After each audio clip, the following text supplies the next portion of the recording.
ఈరోజు టాపిక్ ఏంటంటే మీరు మీ పిల్లల్ని బయటికి తీసుకుపోతారు. బయటికి తీసుకుపోయినప్పుడు వాళ్ళు ఏమడిగితే అది తీసిస్తారు. అట్లీస్ట్ ఒక పఫ్ చిన్నదిగా చూసుకుంటే ఒక పఫ్ కానీ బజ్జీ కానీ bonda, bajji bonda no problem. Puff, burger, pizza, ఇంకా వేరే వేరే ఏది తీసుకున్నా మైదాతో యాడ్ అయి ఉంటాయి.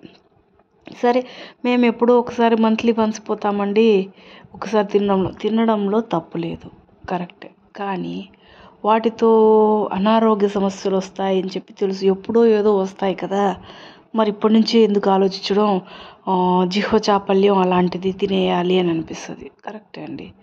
సమోసా అవన్నీ యాక్చువల్గా పక్కన చేసేది పక్కనే మన పక్కన అంగడిలో దొరికేది పఫ్ ఉంటుంది, సమోసా ఉంటుంది, బన్ ఉంటుంది, బ్రెడ్ ఉంటుంది, కేక్ ఉంటుంది, అన్నీ చూసుకుంటే కూడా ఏదన్నా బయట తీసుకుపోవాలంటే మనకి మైదాతోనే యాడ్ అయి ఉంటుంది.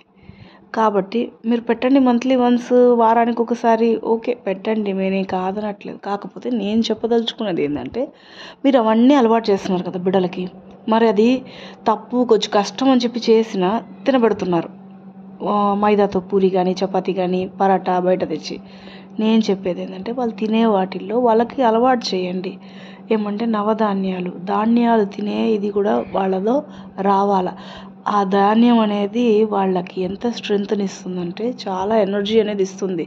కాబట్టి రాగులు, పెసలు, మినుములు, ఇంకా ఏముంటే అవండి, గోధుమలు. ఫర్ ఎగ్జాంపుల్ ఇప్పటికీ తినేది ఇదే కాబట్టి ఎక్కువ పెసల దోశ, మినుము దోశ,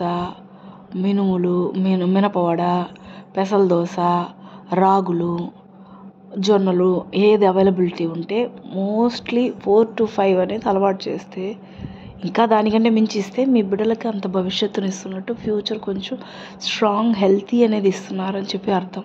వాటిని కూడా ఇప్పుడు అలవాటు అయ్యాయి కదా, అది అలవాటు చేశారా, మీరే అలవాటు చేశారని, మీరు తీసుకుపోయి తినిపించడం వల్లే పిల్లలకు అలవాటైంది.